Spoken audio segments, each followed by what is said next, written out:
Bienvenue sur Exploratrice de rêves lucides.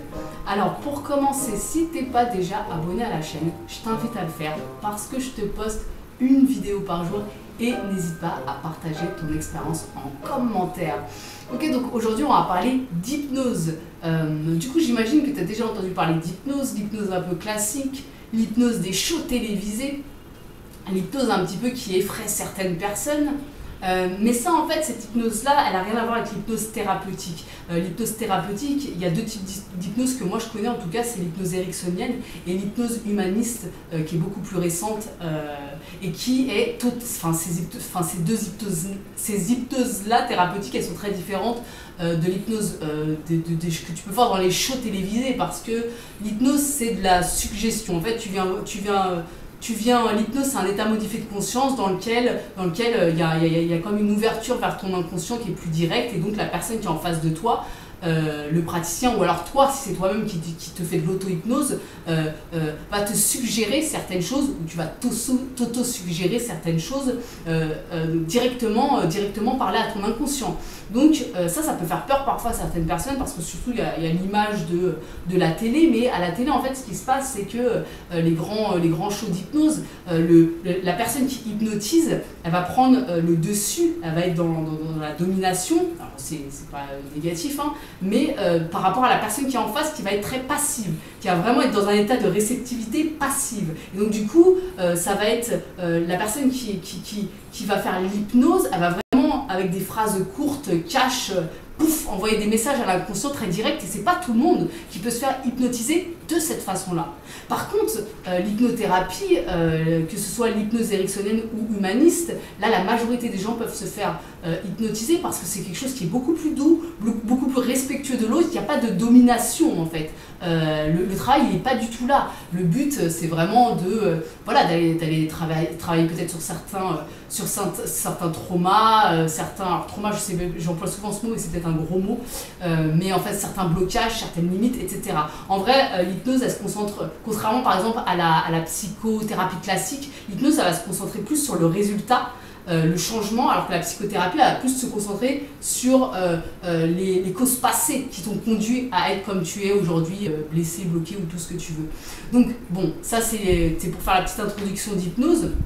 Moi j'ai une petite expérience en hypnose, alors pas, il y a plusieurs années de ça, j'ai découvert l'hypnose grâce à Kevin Finel, je te mettrai le lien en description, un livre qui s'appelait l'auto-hypnose.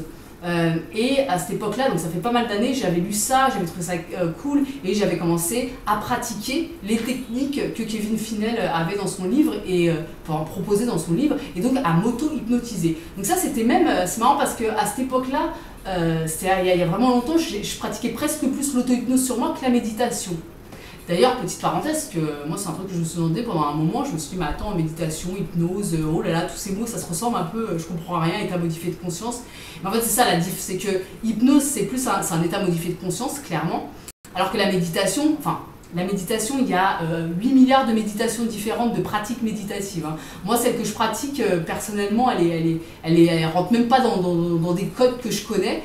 Voilà, bon, la méditation c'est propre à chacun, mais la méditation pleine conscience, c'est une méditation pleine conscience. Donc tu es pleinement conscient de la vie autour de toi et de la vie en toi. Alors que l'hypnose, tu as un état modifié de conscience. Donc c'est quand même pas tout à fait la même chose.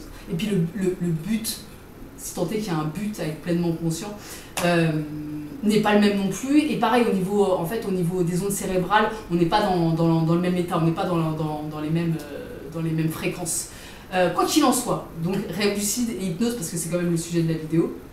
C'était pour te faire une petite introduction parce que en vrai l'hypnose je pourrais faire des vidéos et des vidéos dessus. Toi si ça t'intéresse, pousse un petit peu le sujet, j'en ferai peut-être d'autres, des vidéos dessus. Moi mon expérience hypnose c'est ça dans un premier temps et après j'ai consulté des hypnothérapeutes aussi. Ah, ça y est, je m'égare encore, c'est pas le sujet de la vidéo. Bref, donc je te disais, je te referai des vidéos sur l'hypnose. Les rêves lucides et l'auto-hypnose. Donc l'hypnose c'est quoi? C'est l'autosuggestion, donc la suggestion si tu préfères. Bah clairement je crois qu'on en a suffisamment parlé sur cette chaîne. Si la question c'est est-ce que en s'auto-hypnotisant ou en faisant de l'hypnose on peut s'induire un rêve lucide, bah pour moi clairement c'est oui à 1000% en fait. Maintenant ça demanderait alors je sais que sur YouTube il y a des vidéos pour ça. J'en ai jamais testé. D'ailleurs, si tu as quelque chose à me conseiller en com, je suis preneuse. J'ai pas mal de trucs à tester quand même en ce moment. Sur les rêves lucides, ça devient un peu délicat, mais je note tout ça dans une liste. Et ce qui serait intéressant, c'est de, alors soit s'auto-hypnotiser tout seul avec les techniques de Kevin Finel ou d'une autre personne, qui tu veux, ou alors en tout cas d'écouter une vidéo d'auto-hypnose, une qui te parle, une où tu sens la voix de la personne, tu aimes son énergie, tu sens qu'il y a quelque chose qui vibre en toi. C'est important de pas, même quand tu te fais une méditation guidée, c'est important de choisir une personne où tu sens quelque chose dans la voix, quelque chose qui te parle, quoi.